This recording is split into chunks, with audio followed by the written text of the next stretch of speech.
Hello শিক্ষার্থী বন্ধুরা, কেমন আছো তোমরা? আমি দীপ্ত কুমার পাল। এই পর্বে আমি তোমাদের দ্বিতীয় শ্রেণীর আমার বাংলা বইয়ের পাঠ 15 বাক্য লিখি এটি আলোচনা করব।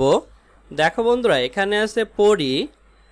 এখানে একটি শব্দ আছে দাও, দয়াকার ও দাও। দাও দে, দেখো একটি বাক্য আছে মা ভাত দাও। তারপরে খাও, খয়াকার ও খাও, এটি দিয়ে বাক্য আছে বাবা দুধ খাও। দিন, দয়হসী দন্তের ন, দিন, আমাকে বই দিন। তারপরে দেখো এখানে আছে লিখি। তারপরে দেখো এই উপরের শব্দগুলোই এখানে আবার আছে এবং এখানে ভিন্ন বাক্য আছে। যেমন এখানে দাও, দয়াকার ও দাও দিয়ে আগে বাক্য ছিল মা ভাত দাও, এখানে আছে আমাকে বই দাও।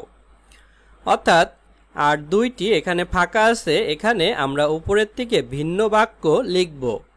দেখো আমরা এখানে লিখেছি খাও, তপু পানি খাও, দিন, তুলিকে মিষ্টি দিন, এভাবে আমরা লিখেছি।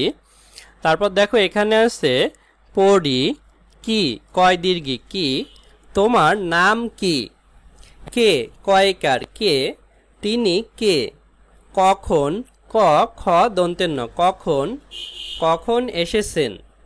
তারপরে দেখো উপরের শব্দগুলো এখানে আছে লিখি, কি কয় দীর্ঘি কি, এখানে একটি বাক্য দেয়া আছে উপরের থেকে ভিন্ন বাক্য, তুমি কি খাবে। বাকি দুইটি আমরা লিখব। দেখো আমরা লিখেছি কে, তোমার বাবা কে, কখন, তুমি কখন এসেছো। বন্ধুরা, আজ আমাদের ভিডিও এ পর্যন্তই। পরের ভিডিওতে আমরা পরবর্তী পাঠ আলোচনা করব। ভালো থেকো তোমরা।